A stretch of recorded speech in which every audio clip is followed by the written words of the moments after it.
வணக்க மக்களே, இன்னைக்கு நாம என்ன பார்க்க போறோம்னா, துணை முதல்வராகும் உதயநிதி ஸ்டாலின் தேதியை அறிவித்த முதலமைச்சர் ஸ்டாலின் எப்போது தெரியுமா?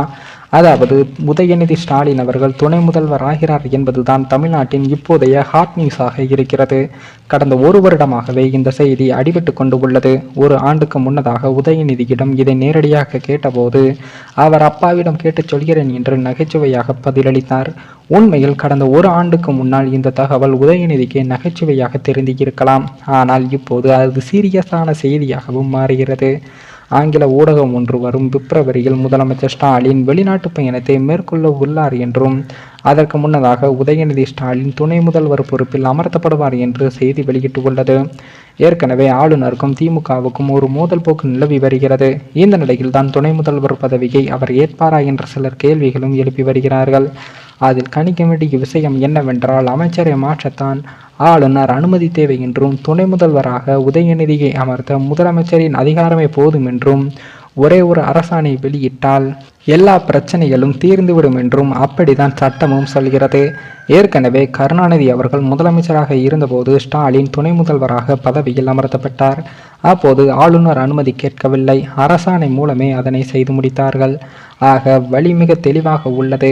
எந்த சட்ட சிக்கலும் இல்லாமல் துணை முதலமைச்சராக உதயநிதியால் அமர முடியும். இந்த விவகாரத்தில் திமுகவினர் ஒரு கதையை முணுமுணுக்கிறார்கள். அதாவது கருணாநிதி தனது மகன் ஸ்டாலினுக்கு எந்த பதவியையும் எளிதாக வழங்கிவிடவில்லை, காலம் தாழ்த்தி தான் தந்தார். அதே போல என் மகனுக்கு நடக்கக்கூடாது என்பது தளபதி உறுதியாக இருக்கிறார். எனவே இந்த ஆட்சியில் உதயநிதி துணை முதல்வர் ஆகிறார் என்பதும் உறுதி என்கிறார்கள். இதற்குள் இன்னொரு கதையும் சேர்ந்தே ஓடுகிறது. அதாவது முதலமைச்சர் ஸ்டாலின் சிகிச்சை எடுப்பதற்காகத்தான் வெளிநாடு செல்கிறார் என்றும் அதற்காகத்தான் இந்த அவசரம் என்றும் கூறுகிறார்கள்.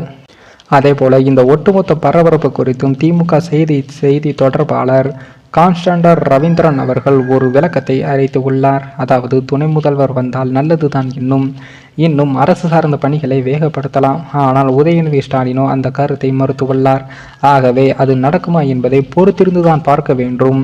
இன்றைக்கு உதயநிதியின் கையில் 3 துறைகள் உள்ளது. இளைஞர் நலன், விளையாட்டுத்துறை, திட்ட அமலாக்கத்துறை ஆகிய 3ஐயும் அவர் சிறப்பாக செயல்பட வைத்துள்ளார் என்றும் அப்படி பார்த்தால் உதயநிதியின் உழைப்பு என்பது முன்பு இருந்ததை விட 300% அதிகரித்து உள்ளது.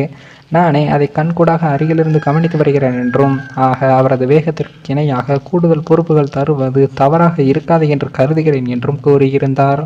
மேலும் இந்த வீடியோ ஏதோ ஒரு விதத்தில் உங்களுக்கு பிடித்திருக்கும் என்று நினைக்கிறேன். நம்ம சேனலுக்கு புதிதாக வீடியோ பார்க்கிறீர்கள் என்றால் மறக்காமல் சப்ஸ்கிரைபர் பண்ணிவிட்டு பாருங்கள். இன்னொரு வீடியோவில் சந்திக்கும் வரை நான் உங்கள் தமிழ்.